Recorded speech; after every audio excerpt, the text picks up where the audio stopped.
Labą dieną. Esame Vėžaičių miestelėje dėl referendumo rinkiminės agitacijos. Pasirodo, rinkiminis referendumo agitacija, informacija, slopinimą ne tik žiniasklaidoje, televizijoje, radijoje, bet ir plėšant pačių iniciatyvių žmonių pagamintus plakatus. Šalia manęs yra Arvydas Ruškys, vienas iš aktyvių dalyvių reklamuojant referendumą, kurio pagamintą plakatą nuplėšė apylinkės įgaliotinis Gintautas Kondrotas. Jam surašytas Arvydui protokolas, kuriuo jis yra kaltinamas pažeidęs administracinis teisės kodeksą ir yra laikomas kaip nusikaltėlis.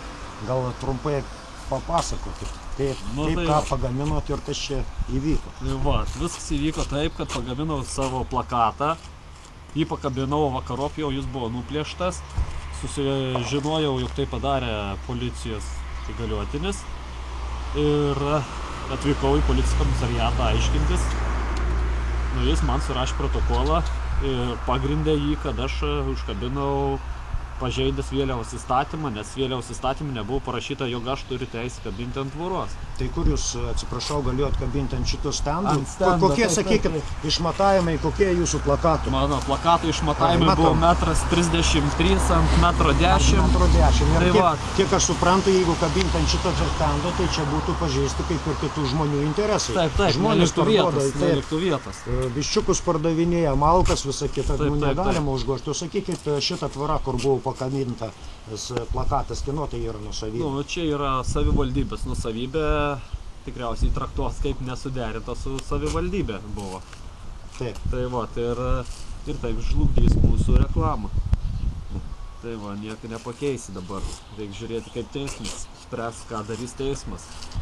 O sakykit, ant šitos vėliavos užrašas buvo kviečiantis į referendumą. Taip, buvo užrašas pagamintas jūsų pačio rankomis. Taip, mano rankomis ir niekieno kito.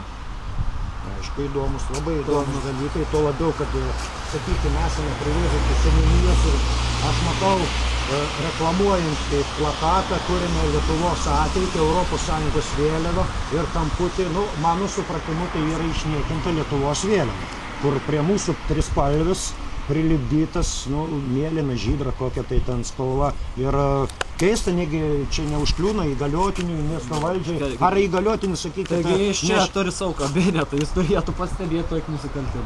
Aišku. Tai gal padėkosim Arvydui ir tikėsimės, kad šita byla jūsų nepadarys pačiu didžiausiu nusikaltėliu Vėžaičiuose ir neuždarysi tą balandį. Dėkui jums.